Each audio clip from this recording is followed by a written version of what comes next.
access to British markets with little to no tariffs. Lee explained it like this: for many years, the younger sons of the gentry who did not inherit their father's estates in England went out to own huge farms in New Zealand, rearing sheep and cattle and growing wheat for the mother country. It was a gracious way of life that gave them a high standard of living. New Zealand developed an advanced system of welfare benefits that gave the people one of the best standards of living and a high quality of life before World War II. After the war, they became wealthy. It was the ultimate economic cheat code. New Zealand didn't need to industrialise. They didn't need to diversify. Britain bought everything they produced, and the money kept flowing in. But this created a dangerous problem: complacency. While Australia was building mines and factories, New Zealand stuck with farming. As Lee observed, they held on to this agriculture-based society for longer than was wise. The Australians industrialised. They did not. Then came 1973, and everything changed. Britain joined the European Economic Community. Overnight, New Zealand lost its guaranteed market. British shoppers could now buy subsidised European butter and lamb instead.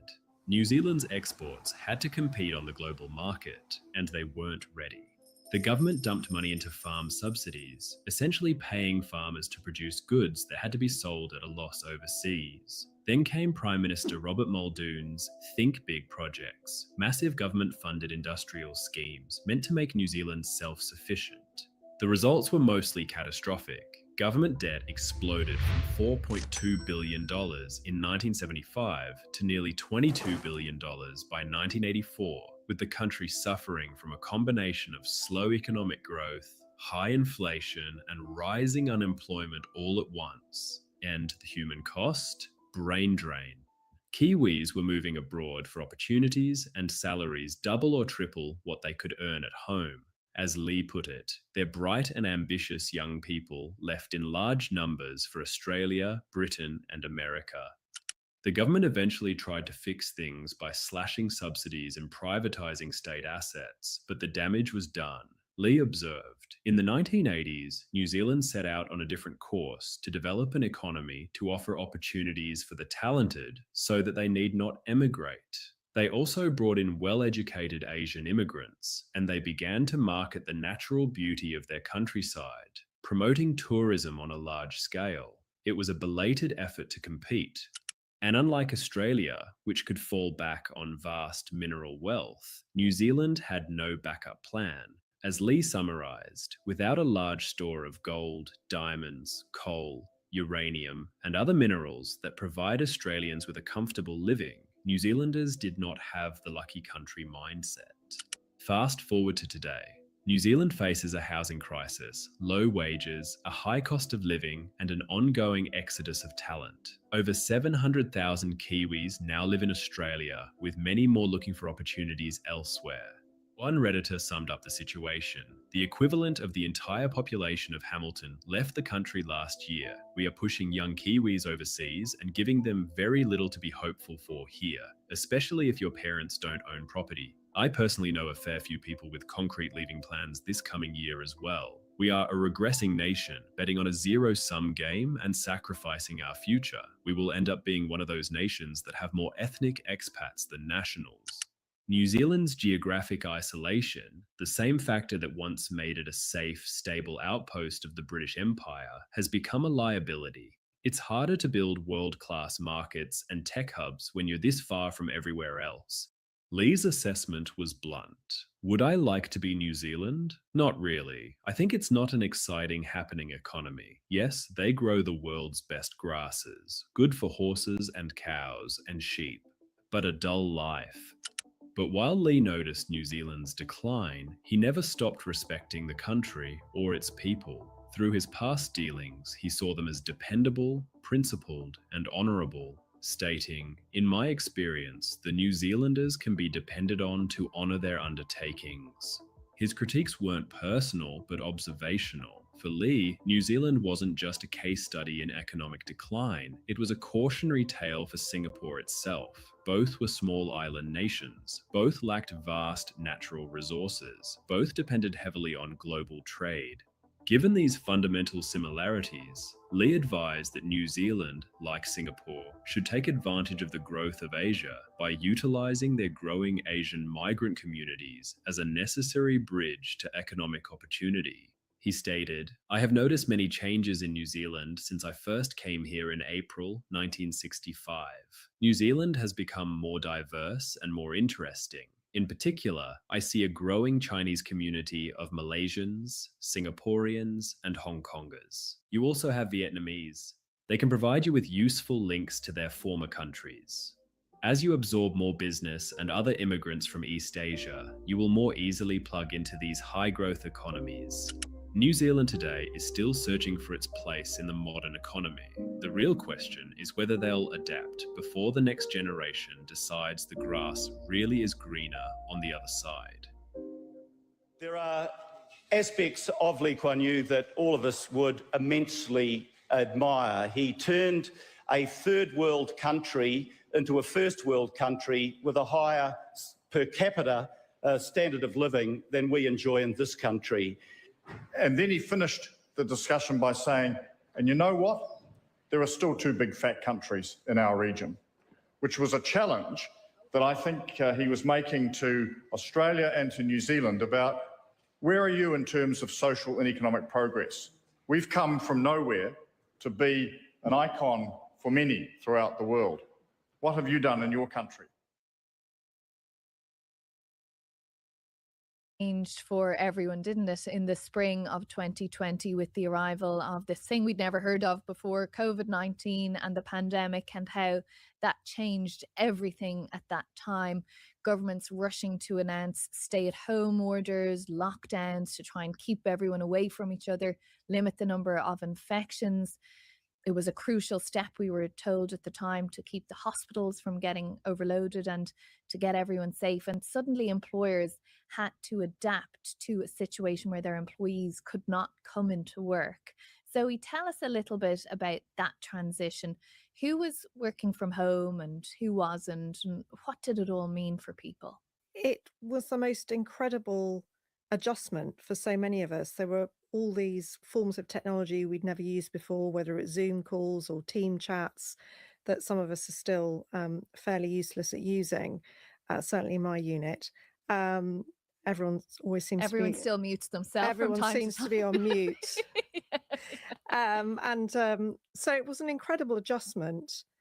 And I think what we're seeing in many cases in the UK are people who have learnt that they can be very productive at home and that they can juggle it very successfully with, you know, perhaps raising a young family or looking after elderly relatives. And so there's a lot more flexibility that we're seeing. But I think there's still a huge amount of uncertainty here in the UK about whether we're going to see a big switch back. Because as well as having more time with your family and your children, I mean, there are other benefits for people from working from home as well, financially, commuting time. Tell us a bit about those. We went to Bank Underground Station. Now, that is right in the heart of the city in London. It's the sort of place where you're going to see a lot of people very smartly dressed, walking incredibly fast to get to their law firm or their bank where they work. And we went on a Thursday morning and we went again on a Friday morning during rush hour. And there was a big drop in numbers. And the data shows that now on a Friday, if you go to Bank Underground Station, you'll see that the commuters are roughly at just over half what they were before the pandemic. So a big drop. And Nick, on that point, I mean, individuals might save because they can make their lunch at home. They're not spending on fuel for their cars, train tickets and so on. But what's been the economic impact on businesses from this situation where people are working from home? Well, there's two ways to look at it. Mostly for businesses, hybrid, which is when you come in, say, 2-3 days a week and work from home 2-3 days a week, is actually pretty profitable. And it's why it's stuck. It's why if you look at the Fortune 500, so these are the largest 500 companies in the world, 80% of them are on hybrid because it makes them a lot of money. And why is that? Well, if you look at the research, if you work from home a couple of days a week, it doesn't really seem to damage productivity. So yes, you need to be in for mentoring, for connectivity, for building culture, for innovating. But by the time you're coming in 3 days a week, it looks like you kind of have your fill. And the other 2 days are good for quiet time and for recharging without a commute.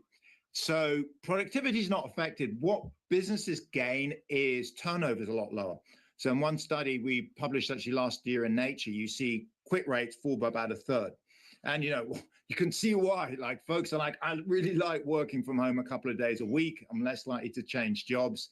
And for businesses, that saves them an enormous amount of money because every person that quits, you've got to re-interview, rehire. And has that pattern been replicated across the world, this move from a full-time working from home to that hybrid model you're talking about? If you look at Southern Europe and Asia, take Tokyo, there's very little working from home going on. So Tokyo is kind of unchanged. It's a weird world. In 2019, these cities look similar. Suddenly, 5 years later, 6 years later, we've now seen a surge of work from home in much of Europe and the US, and pretty much everyone's returned to the office in Asia. And Zoe, what has that meant for how people might move between jobs now if you can potentially be working from home for a company that is no longer based in your town or in a nearby city, as may have been the case in the past when you sought employment adjacent to where you live? I think there has been a shift in terms of the balance of power, that when you apply for a job, it has become the norm to ask for flexible working, or certainly more normalized, and to expect it. So it's exactly right. It's funny talking to recruiters. They said, look, pre-pandemic, if you're recruiting folks, you tell them about the salary and obviously the role, but they're always going to ask about the perks. And, there's the big two, which is pension, and is there any kind of healthcare plan? Now they said, look, it's the big three: pension, healthcare plan, and work from home. And so, yes, it's become a critical part of recruitment. The normal numbers that I hear from recruiters, I see in research, is 8%. So folks say, look, if I can be hybrid, I'll accept basically 8% less pay to be hybrid versus come in the office 5 days a week. So you can twist it around and say, if you're a boss and you want your folks in 5 days a week, you're going to have to pay people basically 8% more. Zoe, what are the major negatives that have been reported to you from employers? We went and interviewed the CEO of a record label in East London, and he set up this company himself. It's his baby, and he has a lot of young staff. And it's interesting because he's been allowing his young workers to be at home, coming in for 2 days a week, and he's now asked them to come back in for 3 days a week. I can't help but have this nagging feeling that sort of continual remote working has affected our bottom line. It's his business, and he feels that it's the kind of industry where people should be networking, should be part of this team, not just in spirit, but physically together, sharing ideas. And I think he also wonders about what effect it's having on the mental health of his young workforce to be at home too much of the time. I firmly believe that the music industry is all about relationships. And so the one single way to really, for any of us, to be able to build those kind of meaningful relationships is to do it in person. Perhaps for him, it's a bit of a slight sense of loss of control. He just doesn't quite know what everybody's up to, which I think he might feel is a bit of a disadvantage. And he found it difficult to just be communicating via, video conferencing. So I think there are some disadvantages that he would say. And do those arguments extend out to the point where the whole economy would benefit from everyone being back at work? What did you find? For an in-depth bit of reporting for the BBC that I've been doing in recent weeks, we spoke to Lord Stuart Rose, and he used to run two of the biggest retailers in the UK, supermarkets called Marks and Spencer's and Asda. And he came out very strongly in favour of people coming in for most of the time. People who drive trains have to go to work. People who work in operating theatres have to go to work. People who work in service industries like retail have to go to work, and others don't. Well, what's different? They have children. They have problems. They have issues. You deal with it. And what he said to us was that he just thinks it's really bad for productivity in the UK. It's really bad for economic growth in the UK if people are spending too much time working from home. Do you want to jump in there with your stats and research? There's a number of folks who can only work if they're allowed to work from home. So we see in the data that employment of folks with a disability, people looking after young kids, folks close to retirement has been surging post-pandemic. And this is, hundreds of thousands of millions of people literally who can work. And if they're working, they're paying taxes, providing goods and services for the rest of us. And that's a win-win. So actually, I think these are typically, kind of older in their career CEOs, typically men, if you look in the data, who are very against work from home. They're judging it on their experience. That might have been right 20, 30 years ago, but in 2025, it's actually good for the economy.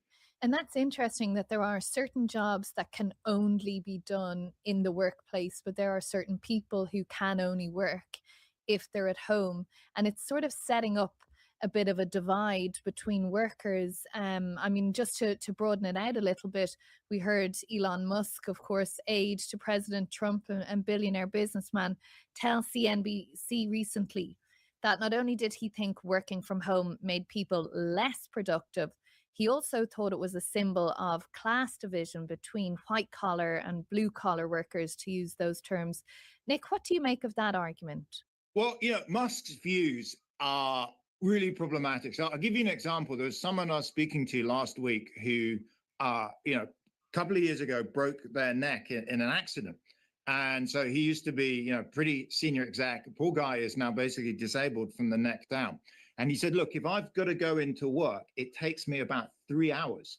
And I was like, 3 hours? He said, yeah, my carer has to get me up, wash me, get me dressed, take me to the car. And then, my dad would normally drive me into work. He said, if I can work from home, it's about 20 minutes. Now, this is someone that's highly productive.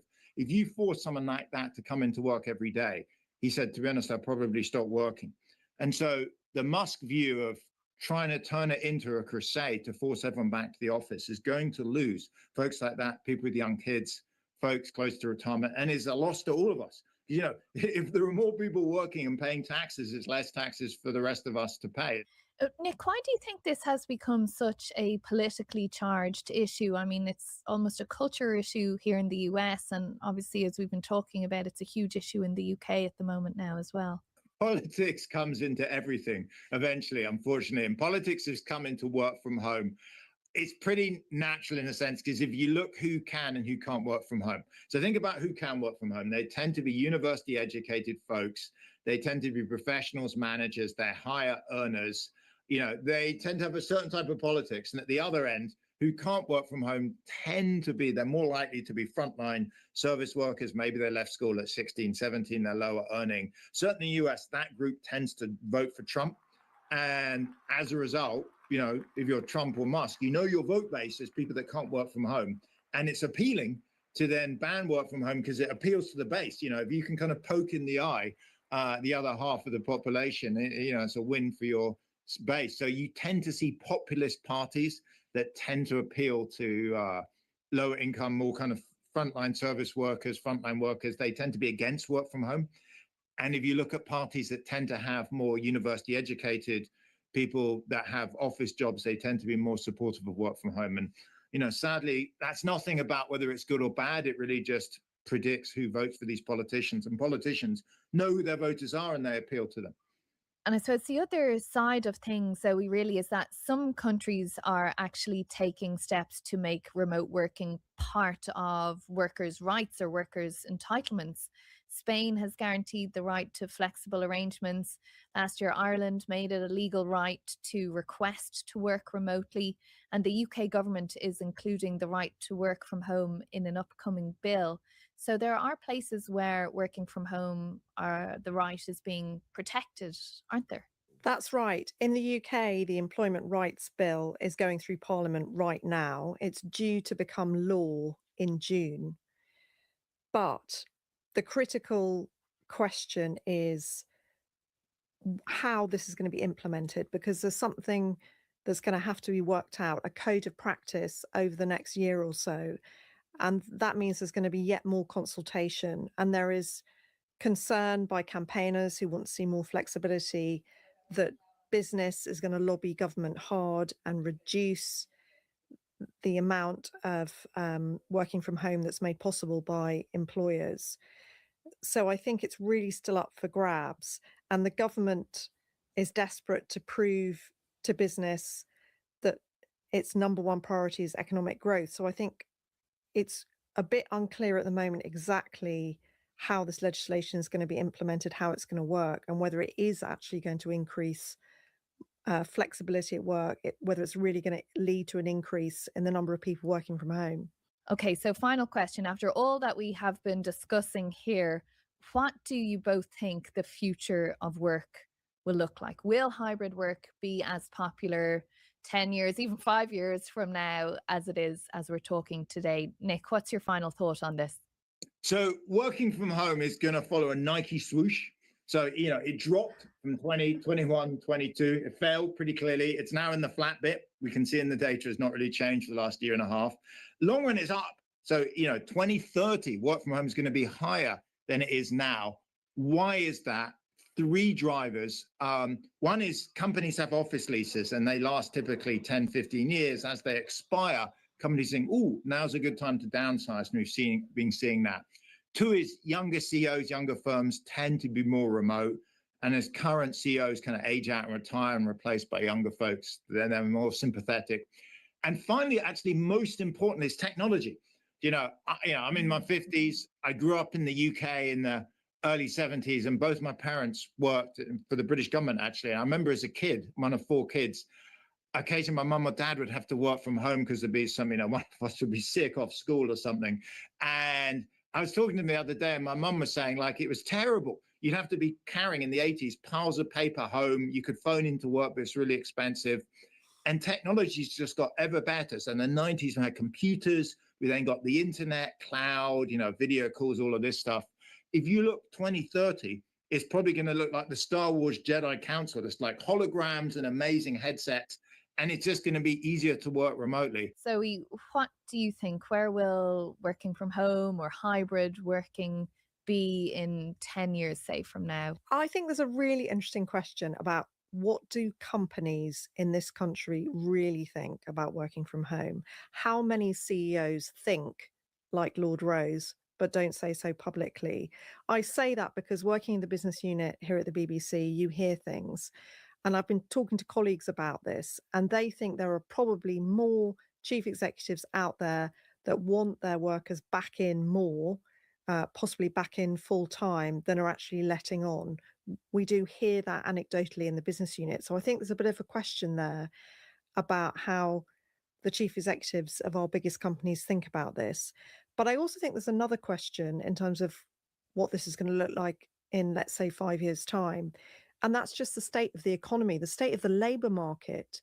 It's a supply and demand thing. At the moment, workers seem to have more power to demand these things. But let's say there's an uptick in unemployment.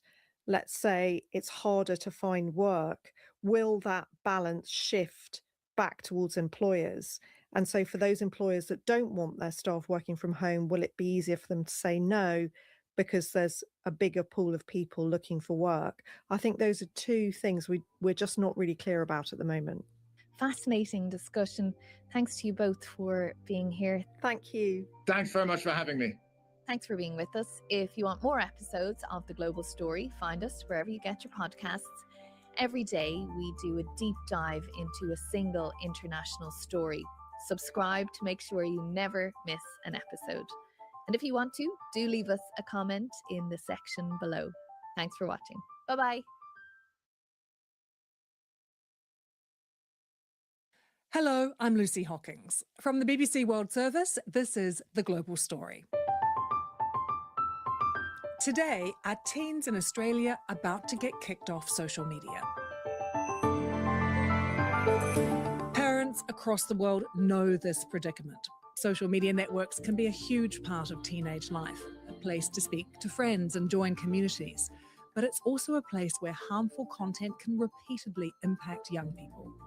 So how can we keep our teens safe on these platforms?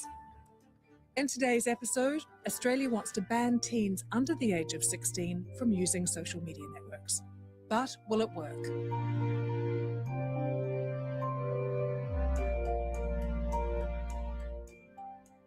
With me today is the BBC cyber correspondent Joe Tidy and our Australia correspondent joining us from Sydney, Katie Watson.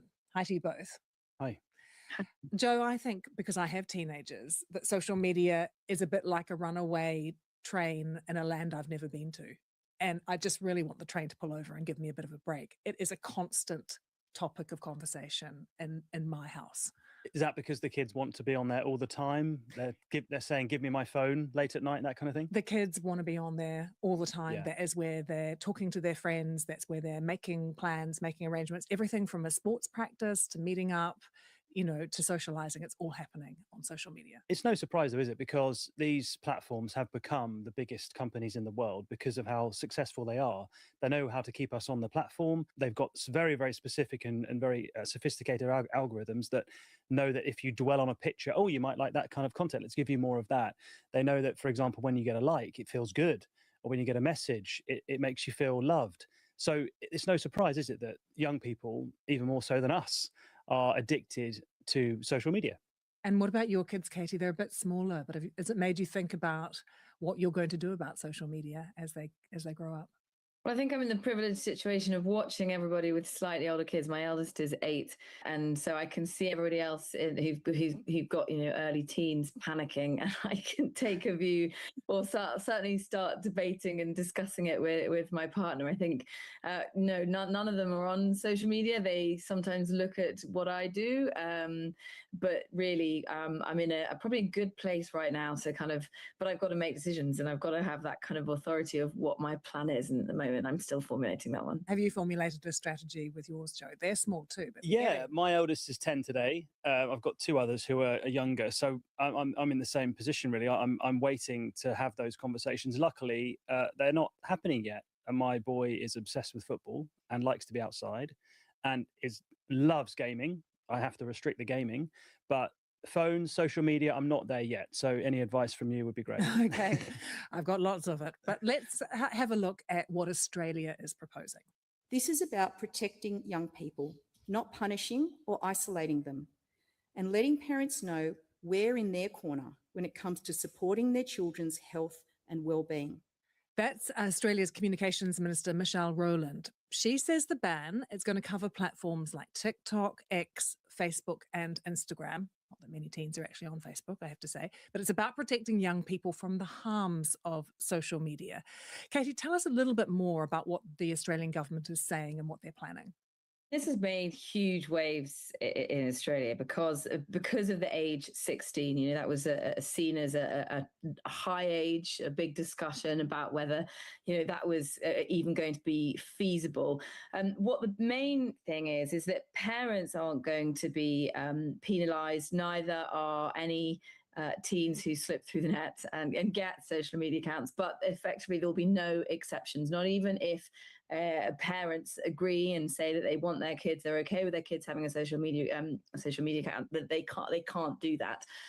But the onus will be on the companies and the platforms to come up with ways of making sure that those under 16s are kept safe. And this is the thing, at the moment it is a legal framework. So, the legislation is passing, but it's not clear exactly how it's going to be implemented. And it will still have a year from the legislation passing to coming up with a solution on how it's going to work, and a year at least that can be negotiated. So it's a big process, and there's lots and lots of question marks about how it's going to work in practice. I mean, how it's going to work was the big question I had when I heard about it, because keeping your kid off social media, if they really want to be on there, aside from actually taking the device away from them, could prove almost impossible. Has the government got some suggestions about how you actually are going to stop kids from logging on? There's discussions about age verification. How would that work? Will that mean everybody has to upload their ID, whether or not they're under 16? There's so many question marks. And the other thing is that messaging services, gaming sites, none of those are going to be restricted. Some sites, for example, that you would access for health or education purposes, they won't be restricted. And I spoke to one young influencer who was just like, it's just a bunch of old people who are making up rules for young people who know far more about it. Just angry old people like, ban social media. But now this is becoming a threat. This only affects me, not the people making this law, not at all. You're taking choices away from young people. And these are choices that they have grown up with, that they understand, that they navigate quicker and better. It's not really good for communities and stuff, because some people need to have communities online. Honestly, I think it's a good thing. There's a lot of really terrible influences online, more so than good ones. Joe, we're going to be talking a lot about teenagers as consumers of social media, but teenagers are also wonderful creators of content when it comes to some of these platforms as well. And that's had a big impact. Yeah, I think the social networks want the kids on their platforms because often, as you say, it's vibrant, it's creative. Some of the best memes and GIFs and online trends have come from very young people on these platforms. And some of the most fun that you can have on the internet is on these networks. For example, TikTok, some of the stuff that we saw on TikTok in the last couple of years, the joke is that it takes 3 or 4 weeks for that to eventually end up on Instagram, because it does start on these platforms where kids populate. And social networks know that, and they want their creators to be young and have a long future of building content that people are going to be interested in. And what's interesting as well is that if you look at what's happening in what some, including Mark Zuckerberg from Meta, will argue is the next stage in our technological entertainment, the metaverse, so VR headsets, they've actually lowered the age. They've now lowered it to 10 in America and Canada. And if you go on those platforms, I feel very, very old now going into some of these rooms and these experiences and Horizon worlds, because it's all kids there, and that's where they see the future of these platforms being. So you can see the kind of the strain that the social networks and these companies are under. If they somehow get rid of the children, how are they going to get them into the social networks that are going to help them create the next generation of content creators? If you speak to parents around the world, most would acknowledge that they're worried that their teenagers are spending too much time on these social media platforms, and that's concerning, particularly as we start to learn more about the impact that is having on them. What are some of the things that actually do concern you when you look at what some teens are consuming? There's no denying that algorithms push people towards extremes. We now know that. We've had 20 years of social networks, and there's been so much research that's been done on it. So, for example, if you look at a macho type account, maybe you're going to be given more of that. Maybe it's going to lead you down a path of, I don't know, misogyny or incel culture in some ways, and particularly with young boys, we see that kind of thing. Likewise with women, more in particular, we see, if you look at body image type imagery or videos or content, that will push you eventually down to potential issues of how you feel about how you look and potentially eating disorders, that kind of thing. We know those issues are there. But then there's lots of other things that we're still not sure about. So, for example, is there such thing as social media addiction? Is there such thing as gaming addiction? There's a lot of this discussion, a lot of these words are being bandied around right now about children being addicted. I said it earlier, didn't I? Just off the cuff. But there's no real evidence to say that those are actual real addictions. There's a gaming addiction therapy center in the UK that was opened, and that was very controversial because scientists say, well, actually, is it an addiction? And there are other places, other research that says that actually social networks are really good for children because it brings them together. We mentioned earlier, Katie said about, particularly if you're, for example, LGBT, queer or trans, you need that kind of community. You need to find your people. So the dangers of social media are there. Some of them we know about, and there seems to be not enough happening to solve them. And some are still kind of debated about whether or not they're good or bad for you. And so do we know, or has research been done about what regular social media use does? Because I think that'll be a lot of the concerns that parents will be expressing, is just about the daily use of social media and how much time their kids are spending on social media.